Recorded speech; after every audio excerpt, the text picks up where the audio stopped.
जमवून मांड घोड्याला भरधाव कसा चालावा, हातात घेऊन भाला हिमखंड कसा छेदावा. या महाराष्ट्राच्या मातीमध्ये संस्काराचं बीज पेरून महाराष्ट्राचं भवितव्य घडवणाऱ्या मासाहेब जिजाऊ. 16व्या शतकातील नैराश्याच्या खोल दरीत असलेला मावळा आणि अहंकाराच्या उंच शिखरावर असलेले मोहन. त्यांना आळा घालण्यासाठी मा जिजाऊंच्या पोटी एका तेजस्वी बाळानं जन्म घेतला. त्या बाळाला घडवून युगपुरुष करण्याचं काम मासाहेब जिजाऊ यांनी केलं. स्वराज्यासारखं मोठं स्वप्न त्यांच्या उराशी त्यांनी बांधलं. ज्यावेळेस ते रयतेमध्ये जात तेव्हा रयत त्यांना प्रश्न करत, स्वराज्य स्वराज्य स्वराज्य नक्की काय आहे हे स्वराज्य. त्यावेळेस मासाहेब जिजाऊ उद्गारल्या, रयतेच्या गळ्यातील माळ म्हणजे स्वराज्य, सईचं कुंकवानं भरलेलं कपाळ म्हणजे स्वराज्य, तुकोबा रायाच्या भजनातील टाळ म्हणजे स्वराज्य, कायम आठवणीतील आभाळ म्हणजे स्वराज्य, तुमचा आमचा प्राण म्हणजे स्वराज्य, तुमचा आमचा प्राण म्हणजे स्वराज्य.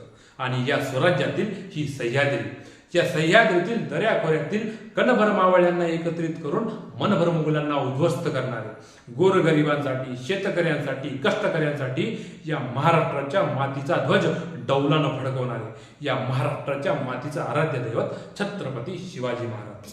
काय बोलावं महाराजांबद्दल.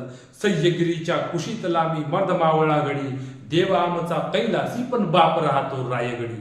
होय, आमचा बाप, आमचा दैवत, आमचं सर्वस्व, ज्यांच्यामुळे आम्ही आजही स्वाभिमानाने आपल्या प्रांतामध्ये उभे आहोत. अहो, मनुष्याच्या जन्माला येऊन दैवत्व प्राप्त करणारा आहे आमचा राजा. अभिमान आहे आम्हाला, आम्ही त्या मातीमध्ये जन्माला आलोय, जी माती शिवरायांच्या पदस्पर्शाने पावन झाली आहे. मानवाच्या जन्माला येऊन अशक्य गोष्टी शक्य करून दाखवल्यात आमच्या राजांनी. महाराज म्हणायचे, लढणाऱ्याचे असते मैदान, पळणाऱ्याचे नसते मैदान, लक्षात ठेव. तुझ्या नसात वाहते रक्त धुरंधराचे, माघार घेता तुझी खानदान, लक्षात ठेव. बात निघाली जर तुझ्या आत्मसन्मानाची, झुकून द्यावी आपली मान, लक्षात ठेव. लढणाऱ्याचे असते मैदान, पळणाऱ्याचे नसते मैदान, लक्षात ठेव. महाराजांबद्दल काय बोलावं, कुठं बोलावं, कशासाठी बोलावं आणि कुणासाठी बोलावं हे ज्याला कळालं त्याला महाराज कळाले असं म्हणायला काही हरकत नाही.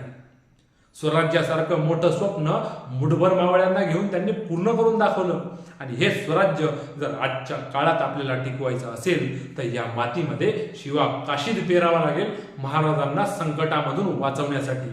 या मातीमध्ये तानाजी मालुसरे पेरावा लागेल सिंहगड वाचवण्यासाठी. या मातीमध्ये बाजी प्रभू देशपांडे पेटावे लागतील, बाजी प्रभू देशपांडे पेरावे लागतील पावनखिंड लढवण्यासाठी. तरच हे स्वराज्य टिकेल. आणि या स्वराज्याचा असलेला इतिहासाचा, गडकोटांवरचा असलेला जिवंत इतिहास जर आपल्याला जपायचा असेल तर ते आपल्याला नूतन करावं लागेल. काय तो रायगड, काय तो राजगड, जावळीच्या घनदाट जंगलामध्ये दबा धरून बसलेला वाघ म्हणजे प्रतापगड. वर्षानुवर्ष गुलामगिरीच्या अहंकारामधून वाघनखाची पहिली चीर उमटवणारा शौर्यपीठ म्हणजे प्रतापगड. आणि त्या सर्व गडकोटावर असलेला महाराजांचा जिवंत इतिहास हा आपल्याला जपावा लागेल. खऱ्या अर्थानं महापुरुषांना आपल्या डोक्यावर मिरवून आपल्याला चालणार नाहीये, त्यांना मिरवायचं असेल तर आपल्या हृदयात घेऊन मिरवावं लागेल. वयाच्या 32व्या वर्षी निधड्या छातीनं मृत्यूशी झुंज देणारे, जगावं कसं हे शिकल्यानंतर शेवटच्या श्वासापर्यंत लढावं कसं हे समजून सांगणारे छत्रपती संभाजी महाराज.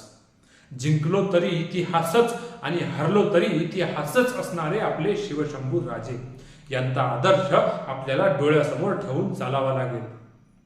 पेटविली रणांगणे, जिजवला देह मातीसाठी, मरणाच्या दारातही आम्ही लढलो प्रत्येक जातीसाठी. शिवशंभूची मरूनही स्वराज्यासाठी ही साध आहे, म्हणूनच तर लाखो मावळे महाराजांसाठी हसत हसत कुर्बान आहेत. अशा महाराजांसाठी आपल्याला जगावं लागेल, आपलं स्वराज्य टिकवावं लागेल. जगाच्या पाठीवर एकमेव असा राजा आहे ज्याने जमिनीवरच नाही तर समुद्रावर देखील राज्य केलं. परस्त्रीला माते समान जाणणारा आहे आमचा राजा. परस्त्रीचा, परमहिलेचा सन्मान करणारा आहे माझा राजा. त्यामुळेच तर एवढ्या वर्षानंतर देखील आपण तेवढ्याच उत्साहाने, तेवढ्याच आनंदाने शिवजयंती साजरी करतो. म्हणूनच या ठिकाणी मला म्हणावं वाटतं, जय भवानी, जय शिवाजी. धन्यवाद.